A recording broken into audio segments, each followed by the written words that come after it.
produced by Levent Kurnaz and Jose Menendez. The Fall of the House of Usher. Sun cur est un luth suspendu, sidat quan la touche il raison de beranger.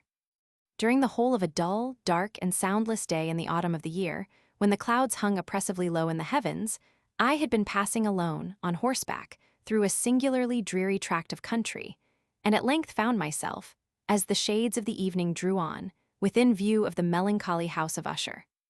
I know not how it was, but, with the first glimpse of the building, a sense of insufferable gloom pervaded my spirit. I say insufferable, for the feeling was unrelieved by any of that half-pleasurable, because poetic sentiment with which the mind usually receives even the sternest natural images of the desolate or terrible.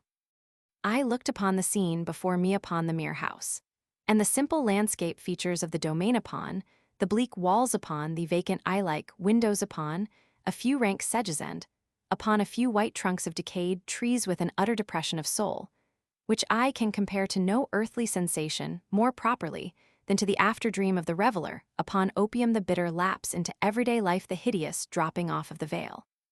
There was an iciness, a sinking, a sickening of the heart-en unredeemed dreariness of thought which no goading of the imagination could torture into aught of the sublime. What was it I paused to think? What was it that so unnerved me in the contemplation of the House of Usher? It was a mystery all insoluble, nor could I grapple with the shadowy fancies that crowded upon me as I pondered. I was forced to fall back upon the unsatisfactory conclusion that while, beyond doubt, there are combinations of very simple natural objects which have the power of thus affecting us, still the analysis of this power lies among considerations beyond our depth. It was possible, I reflected, that a mere different arrangement of the particulars of the scene, of the details of the picture, would be sufficient to modify, or perhaps to annihilate its capacity for sorrowful impression. And acting upon this idea, I reined my horse to the precipitous brink of a black and lurid tarn that lay in unruffled luster by the dwelling, and gazed down but with a shudder even more thrilling than before upon the remodeled and inverted images of the gray sedge, and the ghastly tree stems, and the vacant and eye-like windows. Nevertheless, in this mansion of gloom I now proposed to myself a sojourn of some weeks. Its proprietor, Roderick Usher, had been one of my boon companions in boyhood, but many years had elapsed since our last meeting. A letter, however, had lately reached me in a distant part of the country, a letter from him which, in its wildly importunate nature, had admitted of no other than a personal reply. The MS gave evidence of nervous agitation.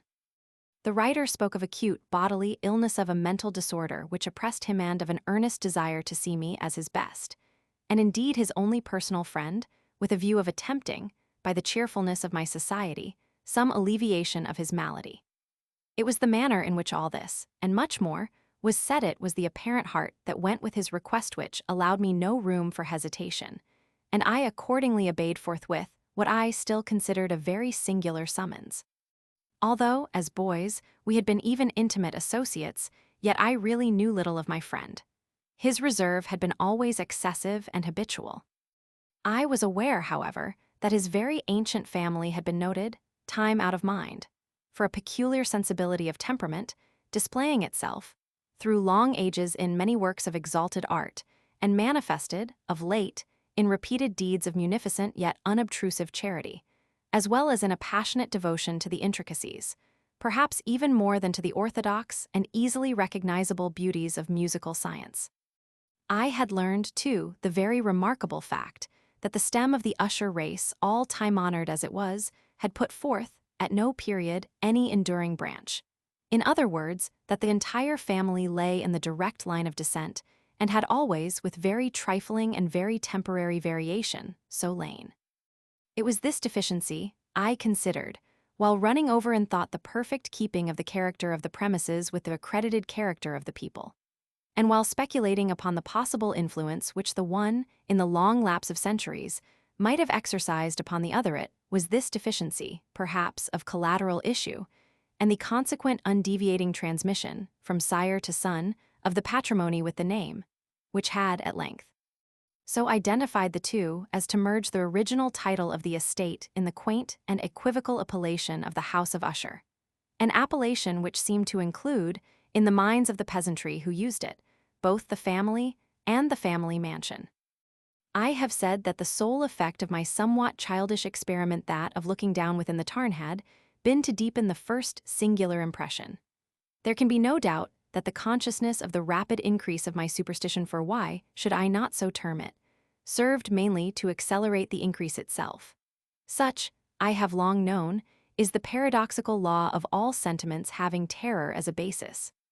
And it might have been for this reason only that, when I again uplifted my eyes to the house itself, from its image in the pool, there grew in my mind a strange fancy so ridiculous, indeed, that I but mention it to show the vivid force of the sensations which oppressed me. I had so worked upon my imagination as really to believe that about the whole mansion and domain there hung an atmosphere peculiar to themselves, and their immediate vicinity an atmosphere which had no affinity with the air of heaven, but which had reeked up from the decayed trees, and the grey wall, and the silent tarna pestilent and mystic vapor, dull, sluggish, faintly discernible, and leaden-hued.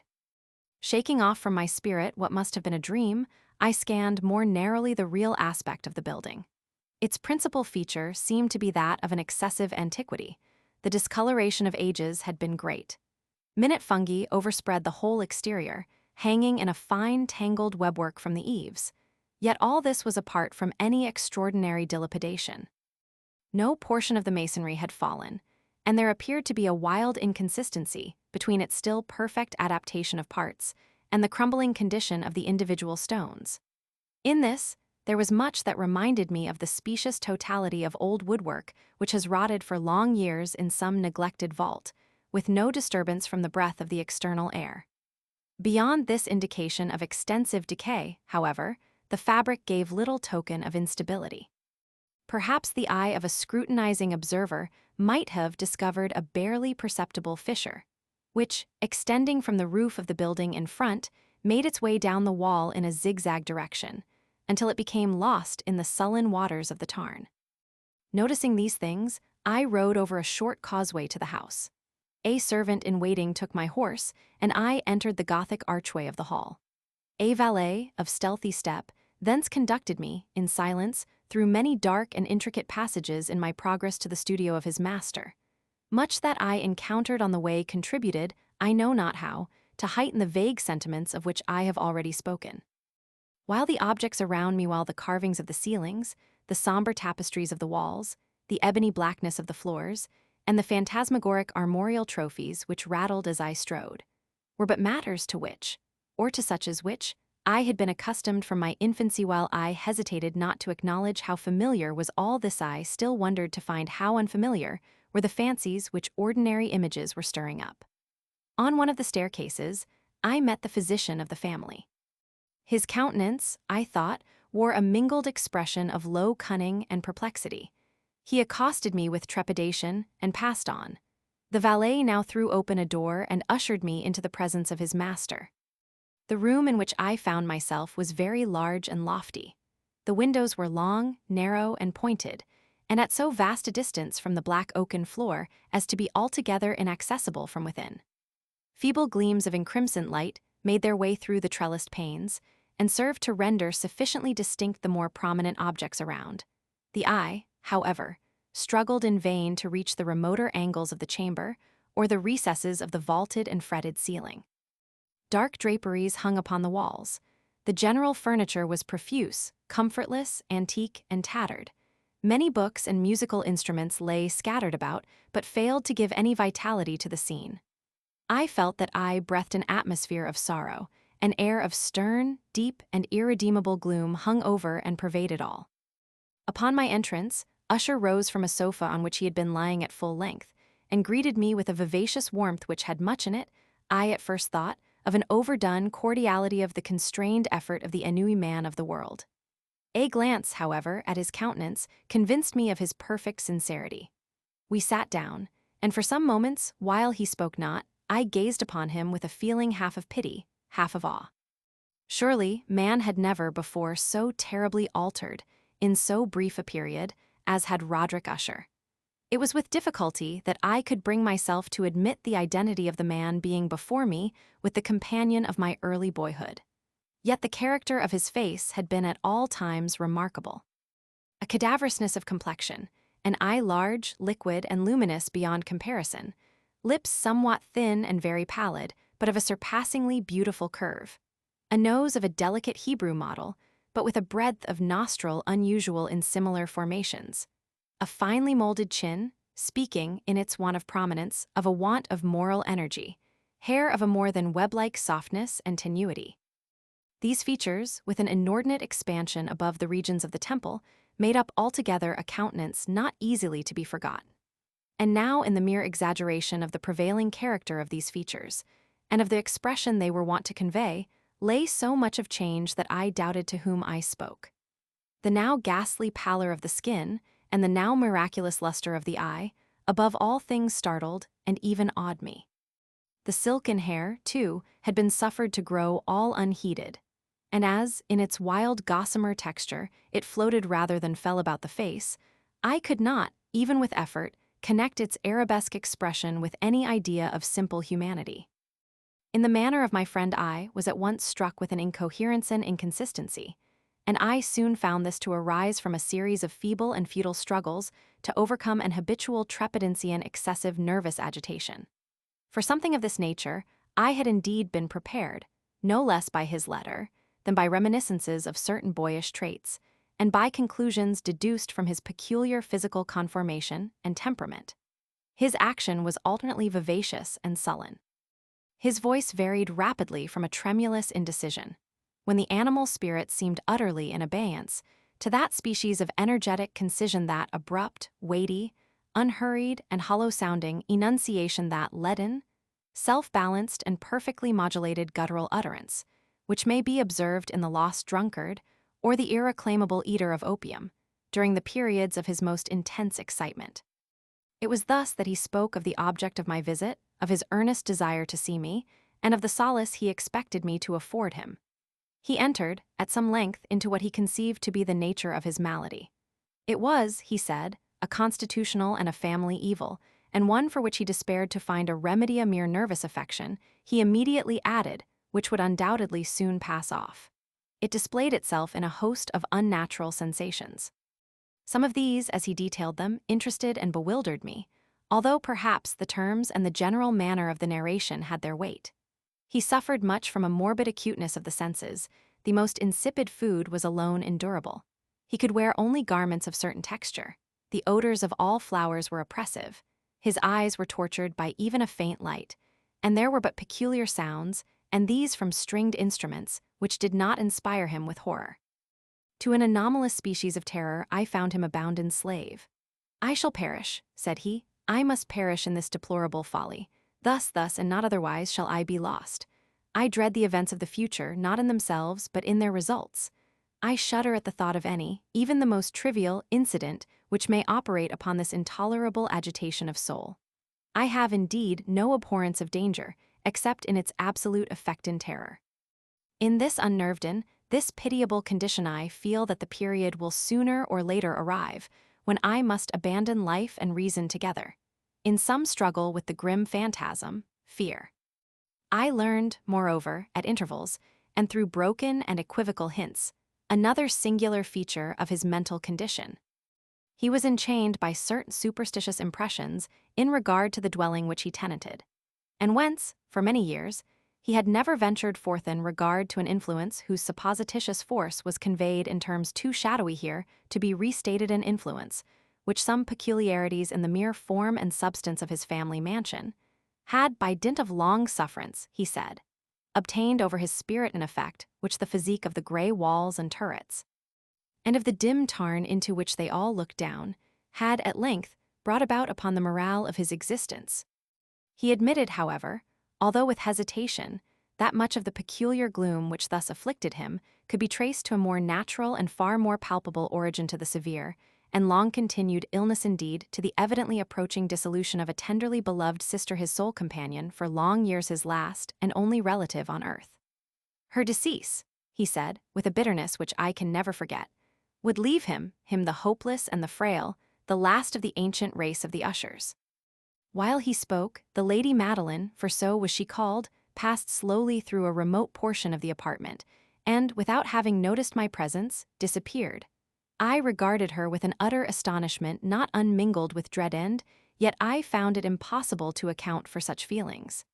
A sensation of stupor oppressed me, as my eyes followed her retreating steps. When a door, at length, closed upon her, my glance sought instinctively and eagerly the countenance of the brother, but he had buried his face in his hands, and I could only perceive that a far more than ordinary wanness had overspread the emaciated fingers through which trickled many passionate tears. The disease of the Lady Madeline had long baffled the skill of her physicians.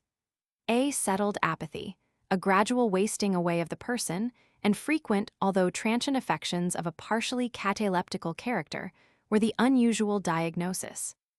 Hitherto she had steadily borne up against the pressure of her malady, and had not betaken herself finally to bed. But, on the closing in of the evening of my arrival at the house, she succumbed, as her brother told me at night with inexpressible agitation, to the prostrating power of the destroyer. And I learned that the glimpse I had obtained of her person would thus probably be the last I should obtain, that the lady, at least while living, would be seen by me no more. For several days ensuing, her name was unmentioned by either Usher or myself, and during this period I was busied in earnest endeavors to alleviate the melancholy of my friend. We painted and read together, or I listened, as if in a dream, to the wild improvisations of his speaking guitar.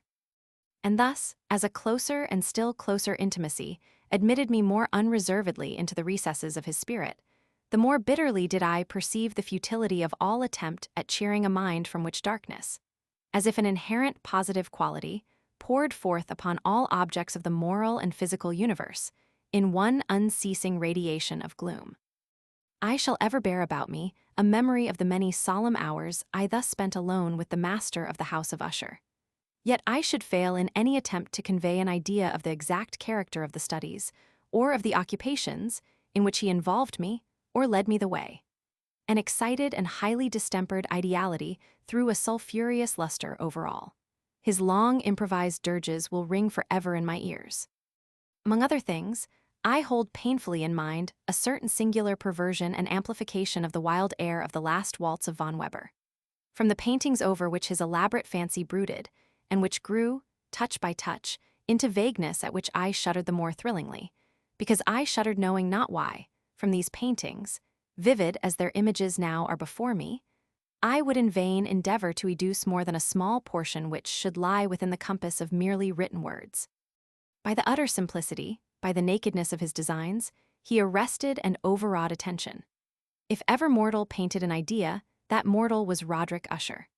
For me, at least, in the circumstances then surrounding me, there arose, out of the pure abstractions which the hypochondriac contrived to throw upon his canvas, an intensity of intolerable awe, no shadow of which felt I ever yet in the contemplation of the certainly glowing, yet too concrete reveries of Fuseli. One of the phantasmagoric conceptions of my friend, partaking not so rigidly of the spirit of abstraction, may be shadowed forth, although feebly, in words. A small picture presented the interior of an immensely long and rectangular vault or tunnel, with low walls, smooth, white, and without interruption or device. Certain accessory points of the design served well to convey the idea that this excavation lay at an exceeding depth below the surface of the earth. No outlet was observed in any portion of its vast extent, and no torch or other artificial source of light was discernible. Yet a flood of intense rays rolled throughout and bathed the whole in a ghastly and inappropriate splendor. I have just spoken of that morbid condition of the auditory nerve which rendered all music intolerable to the sufferer, with the exception of certain effects of stringed instruments. It was, perhaps, the narrow limits to which he thus confined himself upon the guitar, which gave birth, in great measure, to the fantastic character of the performances. But the fervid facility of his impromptus could not be so accounted for. They must have been, and were, in the notes, as well as in the words of his wild fantasias, for he not unfrequently accompanied himself with rhymed verbal improvisations, the result of that intense mental collectedness and concentration to which I have previously alluded as observable only in particular moments of the highest artificial excitement. The words of one of these rhapsodies I have easily remembered. I was, perhaps, the more forcibly impressed with it, as he gave it because, in the under or mystic current of its meaning, I fancied that I perceived, and for the first time, a full consciousness on the part of Usher, of the tottering of his lofty reason upon her throne. The verses, which were entitled The Haunted Palace, ran very nearly, if not accurately, thus. 1. In the greenest of our valleys, by good angels tenanted, once a fair and stately palace reared its head. In the monarch thought's dominion it stood there, never seraph spread a pinion over fabric half so fair. 2. Banners yellow, glorious, golden, on its roof did float and flow. This was in the olden time long ago, and every gentle air that dallied, in that sweet day, along the ramparts plumed and pallid, a winged odor went away. 3. Wanderers in that happy valley through 2 luminous windows saw spirits moving musically to a lute's well-tuned law round about a throne, where sitting, Porphyrogen, in state his glory well befitting, the ruler of the realm was seen. 4. And all with pearl and ruby glowing was the fair palace door, through which came flowing, and sparkling evermore a troop of echoes whose sweet duty was but to sing, in voices of surpassing beauty, the wit and wisdom of their king. 5. But evil things, in robes of sorrow, assailed the monarch's high estate. Ah, let us mourn, for never morrow shall dawn upon him, desolate. And round about his home, the glory that blushed and bloomed is but a dim-remembered story of the old time entombed. 6. And travelers now within that valley, through the red-lit windows, see vast forms that move fantastically to a discordant melody, while, like a rapid ghastly river, through the pale door, a hideous throng rush out forever, and laugh but smile no more. I well remember that suggestions arising from this ballad led us into a train of thought wherein there became manifest an opinion of Usher's, which I mention not so much on account of its novelty, for other men have thought thus, as on account of the pertinacity with which he maintained it. This opinion, in its general form, was that of the sentience of all vegetable things. But in his disordered fancy, the idea had assumed a more daring character, and trespassed, under certain conditions, upon the kingdom of inorganization. I lack words to express the full extent or the earnest abandon of his persuasion. The belief, however, was connected, as I have previously hinted, with the gray stones of the home of his forefathers. The conditions of the sentience had been here, he imagined, fulfilled in the method of collocation of these stones in the order of their arrangement, as well as in that of the many fungi which overspread them, and of the decayed trees which stood around above all, in the long undisturbed endurance of this arrangement, and in its reduplication in the still waters of the tarn. Its evidence, the evidence of the sentience was to be seen, he said, and I here started as he spoke, in the gradual yet certain condensation of an atmosphere of their own about the waters and the walls. The result was discoverable, he added, in that silent, yet importunate and terrible influence which for centuries had molded the destinies of his family, and which made him what I now saw him what he was. Such opinions need no comment, and I will make none. Our books, the books which, for years, had formed no small portion of the mental existence of the invalid were, as might be supposed, in strict keeping with this character of phantasm. We pored together over such works as the Ververt et Chartreuse of Gresset, the Belphegor of Machiavelli, the Heaven and Hell of Swedenborg, the Subterranean Voyage of Nicholas Klim by Hallberg, the Chiromancy of Robert Flude, of Jean d'Indagen, and of de la Chambre, the Journey into the Blue Distance of Tyche, and the City of the Sun by Campanella. One favorite volume was a small octavo edition of the Directorium Inquisitorum by the Dominican Aymeric de Giron, and there were passages in Pomponius Mela about the old African satyrs and ogipans, over which Usher would sit dreaming for hours. His chief delight, however, was found in the perusal of an exceedingly rare and curious book in quarto Gothic, the manual of a forgotten Church, the Vigilii Mortuorum Secundum Coram Ecclesiae Magentini. I could not help thinking of the wild ritual of this work, and of its probable influence upon the hypochondriac, when, one evening, having informed me abruptly that the Lady Madeline was no more, he stated his intention of preserving her corpse for a fortnight, previously to its final interment, in one of the numerous vaults within the main walls of the building. The worldly reason, however, assigned for this singular proceeding was one which I did not feel at liberty to dispute. The brother had been led to his resolution, so he told me, by consideration of the unusual character of the malady of the deceased, of certain obtrusive and eager inquiries on the part of her medical men, and of the remote and exposed situation of the burial ground of the family. I will not deny that, when I called to mind the sinister countenance of the person whom I met upon the staircase, on the day of my arrival at the house, I had no desire to oppose what I regarded as at best but a harmless, and by no means an unnatural, precaution. At the request of Usher, I personally aided him in the arrangements for the temporary entombment. The body having been encoffined, we two alone bore it to its rest. The vault in which we placed it, and which had been so long unopened that our torches, half smothered in its oppressive atmosphere, gave us little opportunity for investigation, was small, damp, and entirely without means of admission for light. Lying, at great depth, immediately beneath that portion of the building in which was my own sleeping apartment. It had been used, apparently in remote feudal times, for the worst purposes of a donjon keep, and in later days as a place of deposit for powder or some other highly combustible substance, as a portion of its floor, and the whole interior of a long archway through which we reached it were carefully sheathed with copper. The door, of massive iron, had been also similarly protected. Its immense weight caused an unusually sharp grating sound as it moved upon its hinges. Having deposited our mournful burden upon trestles within this region of horror, we partially turned aside the yet unscrewed lid of the coffin and looked upon the face of the tenant. A striking similitude between the brother and sister now first arrested my attention, and Usher, divining, perhaps, my thoughts, murmured out some few words from which I learned that the deceased and himself had been twins, and that sympathies of a scarcely intelligible nature had always existed between them.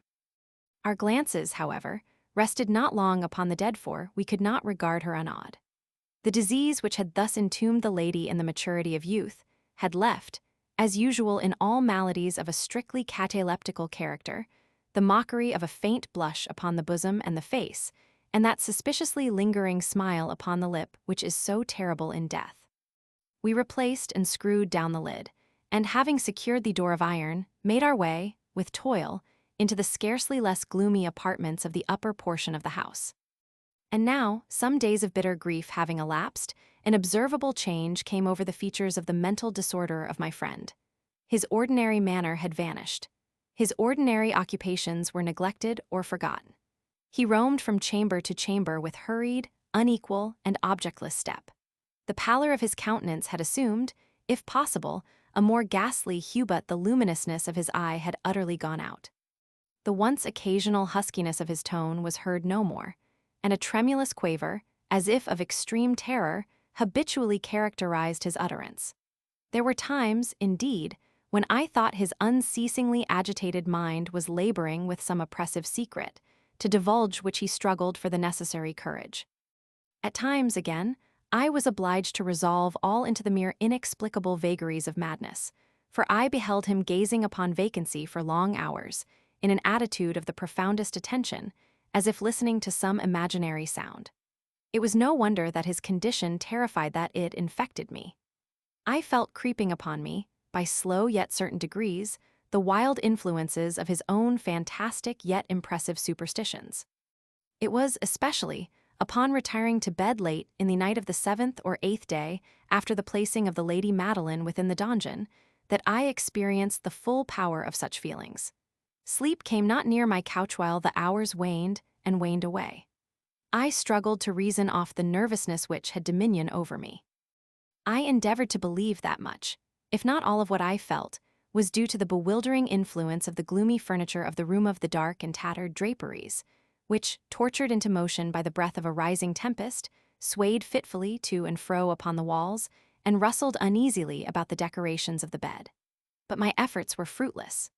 An irrepressible tremor gradually pervaded my frame, and, at length, there sat upon my very heart an incubus of utterly causeless alarm. Shaking this off with a gasp and a struggle, I uplifted myself upon the pillows, and, peering earnestly within the intense darkness of the chamber, hearkened I know not why, except that an instinctive spirit prompted me to certain low and indefinite sounds which came, through the pauses of the storm, at long intervals, I knew not whence. Overpowered by an intense sentiment of horror, unaccountable yet unendurable, I threw on my clothes with haste, for I felt that I should sleep no more during the night, and endeavored to arouse myself from the pitiable condition into which I had fallen, by pacing rapidly to and fro through the apartment. I had taken but few turns in this manner, when a light step on an adjoining staircase arrested my attention. I presently recognized it as that of Usher. In an instant afterwards he rapped, with a gentle touch, at my door, and entered, bearing a lamp. His countenance was, as usual, cadaverously wan, but, moreover, there was a species of mad hilarity in his eyes and evidently restrained hysteria in his whole demeanor. His air appalled me, but anything was preferable to the solitude which I had so long endured, and I even welcomed his presence as a relief. "And you have not seen it," he said abruptly, after having stared about him for some moments in silence. "You have not then seen it, but stay, you shall." Thus speaking, and having carefully shaded his lamp, he hurried to one of the casements and threw it freely open to the storm. The impetuous fury of the entering gust nearly lifted us from our feet. It was, indeed, a tempestuous yet sternly beautiful night, and one wildly singular in its terror and its beauty. A whirlwind had apparently collected its force in our vicinity, for there were frequent and violent alterations in the direction of the wind, and the exceeding density of the clouds, which hung so low as to press upon the turrets of the house, did not prevent our perceiving the lifelike velocity with which they flew careering from all points against each other, without passing away into the distance. I say that even their exceeding density did not prevent our perceiving this yet. We had no glimpse of the moon or stars, nor was there any flashing forth of the lightning. But the under surfaces of the huge masses of agitated vapor, as well as all terrestrial objects immediately around us, were glowing in the unnatural light of a faintly luminous and distinctly visible gaseous exhalation which hung about and enshrouded the mansion. "You must not, you shall not behold this," said I shudderingly to Usher as I led him with a gentle violence from the window to a seat. "These appearances which bewilder you are merely electrical phenomena not uncommon, or it may be that they have their ghastly origin in the rank miasma of the tarn. Let us close this casement. The air is chilling and dangerous to your frame. Here is one of your favorite romances. I will read, and you shall listen, and so we will pass away this terrible night together." The antique volume which I had taken up was The Mad Tryst of Sir Launcelot Canning, but I had called it a favorite of Usher's more in sad jest than in earnest. For, in truth, there is little in its uncouth and unimaginative prolixity which could have had interest for the lofty and spiritual ideality of my friend. It was, however, the only book immediately at hand, and I indulged a vague hope that the excitement which now agitated the hypochondriac might find relief, for the history of mental disorder is full of similar anomalies, even in the extremeness of the folly which I should read. Could I have judged, indeed, by the wild overstrained air of vivacity with which he hearkened, or apparently hearkened, to the words of the tale, I might well have congratulated myself upon the success of my design. I had arrived at that well-known portion of the story where Ethelred, the hero of the tryst, having sought in vain for peaceable admission into the dwelling of the hermit, proceeds to make good an entrance by force. Here, it will be remembered, the words of the narrative run thus: "And Ethelred, who was by nature of a doughty heart, and who was now mighty withal, on account of the powerfulness of the wine which he had drunken, waited no longer to hold parley with the hermit, who, in sooth, was of an obstinate and maliceful turn. But, feeling the rain upon his shoulders, and fearing the rising of the tempest, uplifted his mace outright, and with blows made quickly room in the plankings of the door for his gauntleted hand. And now pulling therewith sturdily, he so cracked, and ripped, and tore all asunder, that the noise of the dry and hollow-sounding wood alarmed and reverberated throughout the forest." At the termination of this sentence I started, and for a moment paused, for it appeared to me, although I at once concluded that my excited fancy had deceived me, it appeared to me that from some very remote portion of the mansion there came, indistinctly, to my ears, what might have been, in its exact similarity of character, the echo, but a stifled and dull one certainly, of the very cracking and ripping sound which Sir Launcelot had so particularly described. It was, beyond doubt, the coincidence alone which had arrested my attention, for, amid the rattling of the sashes of the casements and the ordinary commingled noises of the still increasing storm, the sound, in itself, had nothing, surely, which should have interested or disturbed me. I continued the story. But the good champion Ethelred, now entering within the door, was sore enraged and amazed to perceive no signal of the maliceful hermit, but in the stead thereof, a dragon of a scaly and prodigious demeanor, and of a fiery tongue, which sat in guard before a palace of gold, with a floor of silver. And upon the wall there hung a shield of shining brass with this legend enwrit: Who entereth herein, a conqueror hath been, who slayeth the dragon, the shield he shall win.